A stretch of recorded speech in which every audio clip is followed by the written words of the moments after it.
कटहल की चोरी। शेरनी ने अपनी गुफा के सामने एक कटहल का पेड़ लगाया था, जिस पेड़ को साल भर में बस एक ही कटहल लगता था। शेरनी को कटहल का पेड़ बड़ा ही प्यारा था। कुछ सालों बाद शेरनी की अचानक से मौत हो जाती है। उसके मरने के बाद तो शेर उस कटहल के पेड़ को शेर की आखिरी निशानी समझकर उसका अच्छे से ध्यान रखने लगता है। शेरनी, तुम्हारे जाने के बाद मैं इस कटहल में ही तुम्हें ढूंढने की कोशिश करता हूँ। इस पेड़ से बात करने से ऐसा लगता है जैसे मैं तुमसे ही बात कर रहा हूँ। मुझे तो अभी भी तुम्हारे पास होने का आभास होता है शेरनी। शेर के लिए वो कटहल का पेड़ बहुत ही महत्वपूर्ण था। शेर ने उस पेड़ की निगरानी के लिए लोमड़ी को रखा था। दूसरे ही दिन दोनों पास वाले जंगल की ओर निकल पड़े। अपने ही मौज मस्ती में उन्होंने ये सफर बड़ी आसानी से तय कर लिया। वो जंगल पूरी तरह से सूख चुका था। पर एक दिन एक बंदर उस जंगल आता है। उसे वो कटहल का पेड़ दिखाई देता है। अरे वाह कटहल, ये तो मेरा मनपसंद फल है। आज तो मैं इसे ही खा जाऊंगा। बंदर पेड़ पर चढ़ने की कोशिश कर रहा था कि तभी पीछे से लोमड़ी चिल्लाते हुए कहती है, अरे बंदर, बंदर नीचे उतर, तू कटहल को नहीं छू सकता। अरे ऐसे क्या हीरे जवाहरात लगे हैं इस कटहल में जो मैं हाथ नहीं लगा सकता। अरे ये हमारे शेर महाराज का मनपसंद कटहल है। जल्दी से नीचे उतरो, नहीं तो मैं शेर महाराज को बुलाऊंगी। फिर शेर महाराज तुम्हें कच्चा चबा जाएंगे। ये सुनकर बंदर डर जाता है और वो नीचे उतरकर वहां से चला जाता है। बंदर जंगल के जानवरों को कटहल की कहानी पूछता है। तब उसे कटहल के बारे में सब पता चलता है। उसी वक्त भालू बंदर से कहता है, देखो बंदर, उस कटहल के आसपास भी नहीं घूमना। मैंने जो बताया उसे ध्यान में रखना, समझे? बंदर जब कभी उस रास्ते से गुजरता तो उसे कटहल की खुशबू उसे वहां खींचती जाती, पर वो शेर की डर की वजह से उस कटहल से दूर ही रहता था। तो वहीं दूसरी ओर बंदर बड़ी ही तेजी से अपने जंगल की ओर निकल पड़ता है। इस मुसीबत से हमें सिर्फ लोमड़ी चाची ही बचा सकती है। उन्हीं के पास ऐसे कोई जादुई मंत्र का तोड़ होगा। अब वही कुछ कर सकती है। मुझे तुरंत उनके पास पहुंचना होगा। किसने मेरे कटहल को चुराया? किसकी इतनी हिम्मत हुई? सामने आओ, नहीं तो मैं एक एक करके सबको मार दूंगा। महाराज, हम में से किसी ने कटहल नहीं चुराया है। हमें भी इस बात का दुख है कि कटहल चोरी हो गया, पर हम पर यकीन कीजिए महाराज। फिर मेरा ये कटहल कहाँ चला गया? देखो, आज शाम तक मुझे मेरा कटहल मेरे सामने चाहिए, नहीं तो इस जंगल को शमशान बनने से कोई नहीं रोक सकता। सारे जानवर डर के मारे कटहल को ढूंढने लगते हैं। लोमड़ी तो हर जानवरों की घर की तलाशी करती है, पर उसे कटहल कहीं नहीं मिलता। तभी उसे बंदर की याद आती है। तब वो बंदर को ढूंढती है, पर बंदर भी उसे कहीं नहीं दिखाई देता। तब तो लोमड़ी को बंदर पर पूरा शक हो जाता है। लोमड़ी शेर के पास आती है और कहती है, महाराज, मैंने चोर का पता लगा लिया है। महाराज, कटहल चुराने वाला बंदर है। कटहल पर बंदर की पहले से ही बुरी नजर थी। एक बार तो मैंने ही खुद उसे रोका था। लगता है बंदर कटहल चोरी करके जंगल छोड़कर भाग गया। क्या? उस बंदर की इतनी हिम्मत? लोमड़ी, मुझे वो बंदर किसी भी कीमत पर चाहिए। बंदर के कटहल चोरी करने की बात जंगल में फैल जाती है। ऐसे में बंदर जंगल आते रहता है कि वो भालू को चुपके से कटहल खाते देख लेता है। बंदर भालू के पास जाता है और कहता है, अरे वाह भालू, उस दिन तो मुझे ज्ञान दे रहा था और आज तू खुद इस कटहल के मजे ले रहा है। बंदर, बंदर तू तू वापस कैसे आया? मुझे लगा कि तू जंगल छोड़कर गया। अरे, सब तुझे कटहल का चोर समझ रहे हैं, पर अब सच्चाई सबके सामने आ जाएगी। नहीं नहीं बंदर, चला जा यहाँ से। जैसे चल रहा है वैसे ही चलने दे। अच्छा, तो चोरी का सारा इल्जाम मैं खुद पर लूं? और भगोड़ा बन जाऊं? नहीं, रुक जा, मुझे कुछ सोचने दे। बंदर कुछ सोच विचार करता है। अब बाघ शैतानी साए से आजाद हो गया था। लोमड़ी ने बिना देरी किए उस शंख। बंदर को देखकर तो शेर गुस्से से बौखला जाता है। तब बंदर कहता है, मुझे माफ कर दीजिए महाराज, मुझसे भूल हो गई। सच में महाराज, इस कटहल में शेरनी की आत्मा है। मैं जब इसे खाने जा रहा था तो शेरनी की आवाज आई इस कटहल से। उसने कहा कि शेर मेरे लिए तड़प रहे हैं, मुझे मत खाओ, मुझे मेरे शेर के पास ले चलो। महाराज, शेरनी ने मेरे सामने भीख मांगी। मैं भी दोनों का ये प्यार देखकर भावुक हो गया। पर महाराज, शेरनी की आवाज बस मैं ही सुन सकता हूँ। क्या कहा बंदर? शेरनी ने तुमसे बात की? बंदर, मैं तुम्हें कुछ नहीं करूंगा, बस मेरी और शेरनी की बातें एक दूसरे को बताते जाओ। इस तरह से बंदर शेर को अपनी नाटक में फंसा लेता है। अब बंदर शेर का खास बन जाता है। बंदर ऐसे ही शेरनी के बारे में झूठ बोलकर अपना काम आसान करते जाता है। बंदर की इसी नाटक की वजह से भालू बच जाता है, तो शेर को भी बहुत खुशी मिलती है कि शेरनी उससे बातें कर रही है। बंदरिया का होटल। एक घना जंगल था। जंगल में कई सारे जानवर थे। उन्हीं में से एक बंदरिया थी, चिंकी, जो जंगल के जानवरों के लिए एक होटल खोलती है। वो सारे जानवरों को होटल में आने का निमंत्रण देती है और साथ ही साथ वो अपने मन में सोचती है, अरे वाह, ये सारे जानवर तो जैसे तैसे यहाँ आ जाएंगे, पर मुझे इनके साथ साथ जंगल के राजा शेर को भी यहाँ बुलाना होगा, तभी मेरा होटल बहुत ही अच्छे से चलेगा।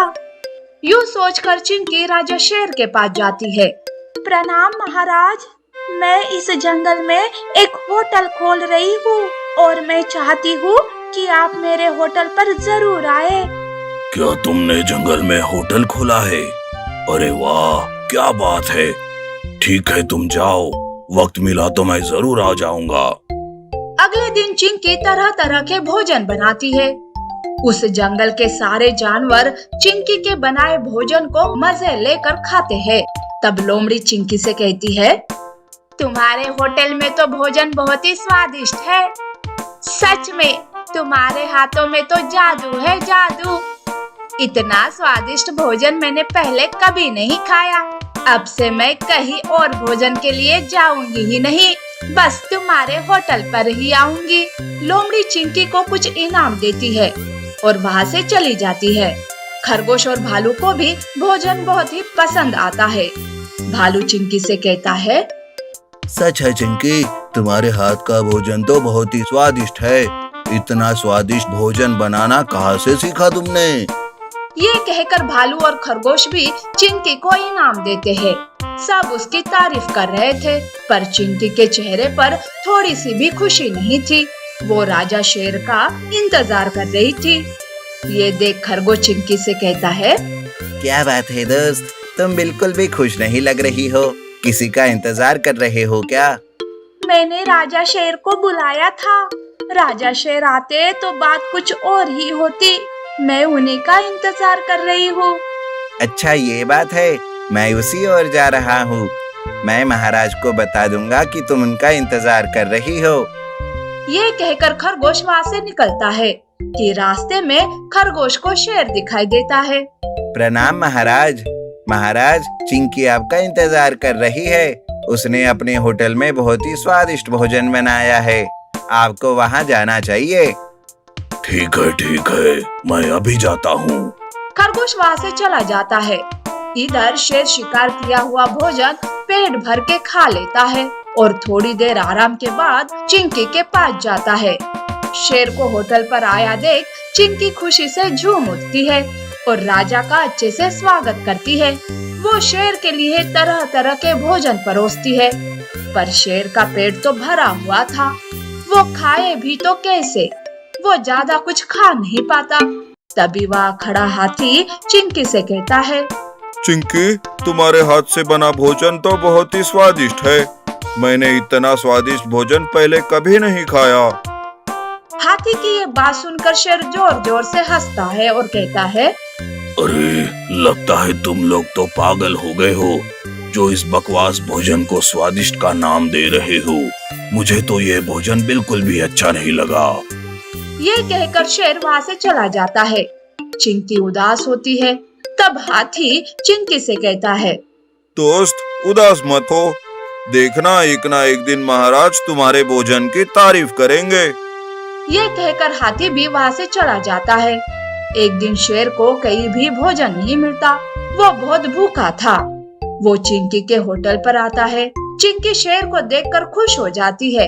तब वो अलग अलग तरह के भोजन बनाकर शेर के सामने परोसती है। शेर बहुत भूखा था। वो तुरंत चिंकी का परोसा हुआ सारा भोजन खा लेता है और कहता है, अरे वाह चिंकी, क्या स्वादिष्ट भोजन है, मजा आ गया खाकर। तभी पास में खड़ा हाथी शेर से कहता है, महाराज आपको तो चिंकी के हाथ का बना भोजन बिल्कुल भी पसंद नहीं है। वो तो आज भी वैसा ही भोजन बनाती है जैसा पहले बनाती थी। इसका मतलब ये है कि पहले आपका पेट भरा हुआ था, इसीलिए आपको चिंकी का भोजन पसंद नहीं आया। आज आप भूखे हो तो आपको चिंकी का भोजन पसंद आ गया। हाथी की ये बात सुनकर शेर चिंकी से कहता है, चिंकी मुझे माफ कर दो, मैंने इससे पहले तुम्हारे भोजन का अपमान किया। मेरी उस गलती के लिए मुझे माफ कर दो। ये लो मेरी तरफ से कुछ इनाम। तुम्हारा बहुत बहुत शुक्रिया। आज से तुम्हारे ही होटल पर भोजन खाने आऊंगा। शेर चिंकी को कुछ इनाम देकर वहाँ से चला जाता है। चिंकी बहुत खुश होती है और खुशी खुशी से अपना होटल चलाने लगती है। Foolish tiger and clever rabbit. जंगल में एक खुला बाघ घूम रहा था। वो बहुत ही भूखा था। उसे दूर दूर तक कुछ नजर नहीं आ रहा था। अरे बाप रे, ये भूख तो सहन ही नहीं हो रही। कोई शिकार भी नजर नहीं आ रहा। हाँ। भूख के मारे बेचारा बाघ घास फूस खाने लगा। तभी वहां एक बंदर आता है और बाघ की हालत को देखकर उसकी हंसी उड़ाने लगता है। ये क्या? बाघ बंदर को अपने ऊपर हंसता देख बहुत गुस्से में आ जाता है। मूर्ख, हंसता है मुझ पर? रुक, आज तू जिंदा नहीं बचेगा। और बाघ बंदर को मारने उसके पीछे लग जाता है, लेकिन बंदर बच निकलता है। लेकिन बंदर के मन में एक शंका उत्पन्न हो जाती है। हाय राम, जान तो बच गई, अब ये मुझे नहीं छोड़ने वाला। आगे भी खतरा है, अब तो ऊपर वाला ही बचाए। तभी वहां से खरगोश गुजरता है तो बंदर उसे रोक लेता है। अरे सुनो खरगोश भैया, मुझे बचा लो, वो पागल बाघ मुझे मार देगा। क्यों, क्या हुआ? तुमने क्या किया? बंदर खरगोश को सारी बात बता देता है। तुम चिंता मत करो। खरगोश उस बाघ के बारे में सोचते हुए जंगल में आगे बढ़ता रहता है कि तभी एक बड़ा सा पिंजरा दिखाई पड़ता है जिसे शिकारी ने छोड़ दिया था और वहां से चला गया था। पिंजरे को काफी देर तक देखने के बाद खरगोश को एक तरकीब सूझती है। खरगोश पिंजरे में कुछ मांस के टुकड़े रख देता है और एक पत्थर के पीछे जाकर छिप जाता है और बाघ का इंतजार करता है। बाघ भी मांस को सूंघकर उस पिंजरे तक आ जाता है और पिंजरे में रखा मांस खाने लगता है। बाघ मांस खाने में इतना मगन रहता है कि इतने में खरगोश बाहर से पिंजरा बंद कर देता है और जब तक बाघ को भनक लगती है खरगोश वहां से 9-2-11 हो जाता है। अरे अरे अरे, किसने बंद कर दिया मुझे? खोलो खोलो। बाघ बेचारा उस पिंजरे में कैद हो गया था और बाहर निकलने का इंतजार कर रहा था। 2 दिनों तक इंतजार करते करते एक बकरा घास खाते खाते वहां पर आता है। तभी बाघ उससे बोलता है, बकरे भैया, मुझे निकाल दो यहाँ से, प्लीज ये पिंजरा खोल दो। नहीं नहीं, मैं ये पिंजरा नहीं खोलूंगा। खोल दिया तो तुम मुझे ही मार कर खा जाओगे। नहीं नहीं, मैं तुम्हें नहीं खाऊंगा, कृपया कर मुझे निकालो। ठीक है, पर वादा करो कि मुझे नहीं मारोगे। मम्मी कसम नहीं मारूंगा, जल्दी खोल दो ना। और बकरा पिंजरे की गुंडी बाहर से खोल देता है। बाघ बाहर आता है। अब मैं आजाद हूँ, अब तुझे खाकर ही अपनी भूख मिटाऊंगा। नहीं नहीं, तुमने वादा किया था तुम मुझे नहीं मारोगे। कौन सा वादा, कैसा वादा? भूल गया मैं सारे वादे। बकरा अपनी जान बचाने के लिए भाग जाता है बाघ भी उसके पीछे पीछे भागता है। भागते भागते बकरा एक पेड़ के पीछे छुप जाता है। बाघ उसको इधर उधर ढूंढने लगता है। इतने में खरगोश पास जाकर कहता है, अरे क्या हुआ भाई, तुम यहाँ क्यों छुपे हो? अरे वो दुष्ट बाघ मेरे पीछे पड़ा है। क्या? उसको तो मैंने पिंजरे में बंद कर दिया था। हाँ, पर उसने अपना भोलापन दिखाकर मुझसे पिंजरा खुलवा लिया। अब मुझे ही खाना चाहता है। तुम चिंता मत करो, मैं उसे देख लूंगा। इतने में ही बाघ वहां आ जाता है। ओए बकरे, तूने मुझे बहुत दौड़ाया। क्या बात है, एक के साथ एक फ्री। अब बकरे के साथ खरगोश का भी मांस खाऊंगा, बड़ा मजा आएगा। तभी खरगोश कहता है, मरने से पहले मेरी एक आखिरी इच्छा है।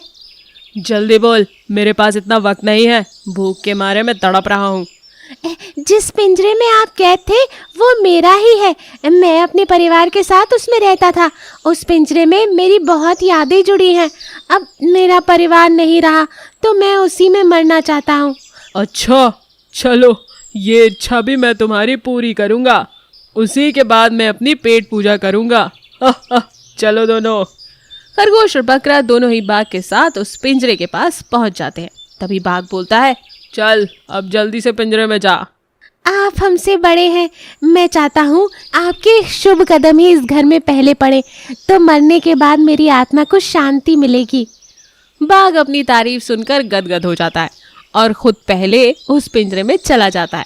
उसके जाते ही खरगोश बाहर से दरवाजा बंद कर देता है। कैसा लगा मेरा मजाक? नहीं नहीं, मुझे बाहर निकालो, मैं किसी को नहीं खाऊंगा। ना ना, अब तो मैं चला, बाय बाय, टेक केयर। और खरगोश बकरे के साथ वहां से चला जाता है। बकरा खरगोश से कहता है, तुम्हारा बहुत बहुत शुक्रिया, तुमने मेरी जान बचा ली।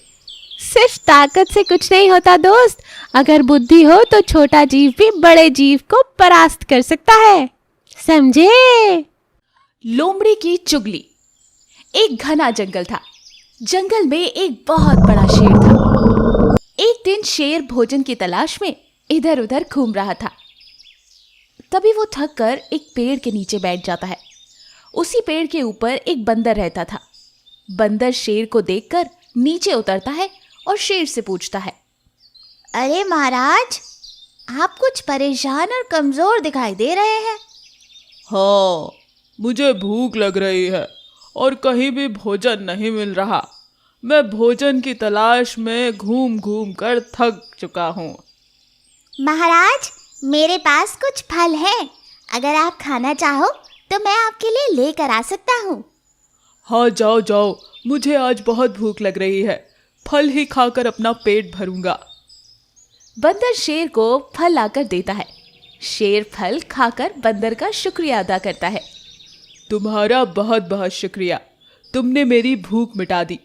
आज से तुम मेरे साथ रहोगे। उस दिन से शेर और बंदर दोनों साथ ही रहने लगते हैं। दोनों साथ जाते हैं, बातें करते हैं। पूरा दिन एक अच्छे मित्र की तरह बंदर और शेर साथ ही रहा करते थे। बंदर और शेर की इस दोस्ती पर लोमड़ी की नजर थी। इस बंदर की इतनी मजाल कि वो महाराज से दोस्ती कर रहा है। मुझे ही कुछ करना पड़ेगा जिससे इन दोनों की दोस्ती टूट जाए। ये सोचकर लोमड़ी एक दिन शेर के पास जाती है। महाराज, आप क्यों इस बंदर से दोस्ती कर रहे हो? ये आपके बारे में बुरा भला कहता फिर रहा है। शेर आश्चर्यचकित होकर लोमड़ी से कहता है, क्या सच में? क्या वाकई मेरा दोस्त बंदर मेरी बुराई कर रहा है? जिस पर लोमड़ी कहती है, जी हाँ महाराज, बंदर कह रहा था कि आप उसके जैसे इस पेड़ से ऊपर पेड़ पर छलांग नहीं मार सकते। बंदर सारे जंगल में अपनी तारीफ कर रहा था। ये कहकर लोमड़ी वहां से चली जाती है। लोमड़ी की बात पर शेर को विश्वास नहीं होता। शेर आकर ये सारी बात बंदर को बताता है और उससे पूछता है कि क्या उसने ऐसा कहा था। बंदर साफ इनकार कर देता है। इस बात पर शेर को समझ आ जाता है और वो बंदर से कहता है, दोस्त, वो लोमड़ी चालाक है। वो अपनी बातों में हम दोनों की दोस्ती को तोड़ना चाहती थी। हम दोनों को मिलकर उसे सबक सिखाना होगा, वरना उसकी वजह से हमारी दोस्ती टूट जाएगी। अगले दिन लोमड़ी शेर के पास आती है। महाराज, आप अभी भी इस बंदर पर विश्वास कर रहे हैं? वो आपके बारे में बुरा भला कह रहा था। आपको बिल्कुल भी विश्वास नहीं करना चाहिए। शेर गुस्से से उससे बोला, तुम यहाँ से चली जाओ। तुम हमारी दोस्ती को तोड़ना चाहती हो। मैं तुम पर बिल्कुल भी विश्वास नहीं करूँगा। मैं तुम्हें इस जंगल से निकालता हूँ। अगर तुम फिर से मुझे दिखाई दी तो मैं तुम्हें खा जाऊंगा। लोमड़ी डर कर वहां से भाग जाती है। तो इस कहानी से हमें क्या सीख मिलती है? कि हमें कभी भी दूसरों की बातों पर आकर अपने दोस्तों पर शक। मूर्ख जिराफ। एक घना जंगल था जहां एक खतरनाक बाघ रहता था। चील, सियार और चीता उसके सेवक के रूप में हमेशा उसके साथ रहते थे। बाघ रोज शिकार करके भोजन करता और ये तीनों उस बचे हुए शिकार से अपना पेट भरते थे। एक दिन उस जंगल में एक जिराफ आ गया जो अपने साथियों से बिछड़ गया था। बाघ ने कभी जिराफ नहीं देखा था। चील ने बाघ को बताया कि ये जिराफ है और ये जंगल में नहीं रहता, शायद पास के जंगल से आया होगा। आप इसका शिकार करके अपना पेट भर सकते हो। चीता और सियार को भी चील की बात अच्छी लगी। तीनों की बात सुनकर बाघ ने कहा, नहीं, ये हमारा मेहमान है, मैं उसका शिकार नहीं करूँगा। बाघ जिराफ के पास गया और जिराफ ने उसे सारी बात बताई कि वो किस तरह अपने साथियों से बिछड़कर जंगल में पहुंच गया। मैं बहुत परेशान हूँ महाराज, मेरी मदद कीजिए। मैं अपने साथियों से बिछड़कर इस अनजान जंगल में पहुंच गया हूँ। सुबह से कुछ नहीं खाया है। बाघ को उस कमजोर जिराफ पर दया आई। तुम हमारे मेहमान हो, इस जंगल में ही रहोगे जब तक तुम्हारा जी करे। चील, चीता और सियार इस बात को सुनकर मनी मन जिराफ को कोसने लगे। ये महाराज भी न जाने क्यों इतने दरियादिल बन रहे हैं। अगर आज ये इसको छोड़ते नहीं तो इस मोटे ताजे जिराफ का मांस खाने को मिलता। जिराफ ने बाघ की बात मान ली और जंगल में ही रहने लगा। जल्द ही जंगल की घास और हरी पत्तियां खाकर वो तंदुरुस्त हो गया। इस बीच एक दिन बाघ की जंगली हाथी से लड़ाई हो गई और बाघ बुरी तरह से घायल हो गया। वो कई दिनों तक शिकार नहीं कर पा रहा था। शिकार न करने की वजह से बाघ और उस पर निर्भर चील, चीता और सियार कमजोर होने लगे। जब कई दिनों तक उन्हें कहीं भी खाने के लिए कोई भोजन नहीं मिला तो सियार ने बाघ से कहा, महाराज, आप बहुत कमज़ोर हो गए हो और अगर आपने शिकार नहीं किया तो हालत और ज़्यादा ख़राब हो सकती है। इस पर बाघ ने कहा, मैं इतना कमज़ोर हो गया हूँ कि अब कहीं भी जाकर शिकार नहीं कर सकता। अगर तुम लोग कहीं जानवरों को लेकर आओ तो मैं उनका शिकार करके अपना पेट और तुम दोनों का पेट भी भर सकता हूँ। इतना सुन के सियार ने लपाक से कहा, अरे महाराज, अगर आप चाहें तो हम जिराफ को यहाँ लेकर आ सकते हैं। आप उसका शिकार कर लीजिए। बाघ ये सुनकर गुस्सा हो गया और बोला, वो हमारा मेहमान है, उसका शिकार मैं कभी नहीं करूँगा। तभी सियार ने महाराज से पूछा, अगर वो स्वयं आपके सामने खुद को समर्पित कर दे तो? हाँ, तब मैं उसको खा सकता हूँ। फिर सियार ने चील और चीता के साथ मिलकर एक योजना बनाई और जिराफ के पास जाकर बोलने लगे, हमारे महाराज बहुत कमज़ोर हो गए हैं, उन्होंने कितने दिनों से कुछ नहीं खाया। अगर महाराज हमें भी खाना चाहे तो हम खुद को भी उनके सामने समर्पित कर देंगे। सियार की बात सुनकर चील, चीता और जिराफ भी बोलने लगे, मैं भी महाराज का भोजन बनने के लिए तैयार हूँ। चारों बाघ के पास गए और सबसे पहले चील ने कहा, महाराज, मुझे अपना भोजन बना लीजिए। सियार बोला, तुम बहुत छोटे हो, तुम भोजन क्या नाश्ता भी नहीं बन पाओगे। फिर चीता बोला, महाराज आप मुझे खा लीजिए। तब सियार ने कहा, अगर तुम मर जाओगे तो बाघ का सेनापति कौन बनेगा। फिर सियार ने खुद को समर्पित किया। तब चील और चीता बोले, तुम्हारे बाद महाराज को सलाह कौन देगा, उनका सलाहकार कौन बनेगा। जब तीनों को बाघ ने नहीं खाया तब जिराफ ने भी सोचा। तब जिराफ बोला, महाराज, आप मुझे खा लीजिए, क्योंकि मैं तो आपका मेहमान हूँ। इतना सुनते ही बाघ, चीता और सियार उस पर झपट पड़े। इससे पहले कि जिराफ कुछ समझ पाता, उसके प्राण शरीर से निकल चुके थे और चारों उसे अपना भोजन बना चुके थे। इस कहानी से हमें ये सीख मिलती है कि हमें बिना सोचे समझे किसी की बातों में नहीं आना चाहिए। साथ ही चालाक और धूर्त लोगों की मीठी मीठी बातों का भी भरोसा नहीं करना चाहिए। हमारी ऐसी अमेजिंग कहानियाँ सुनने के लिए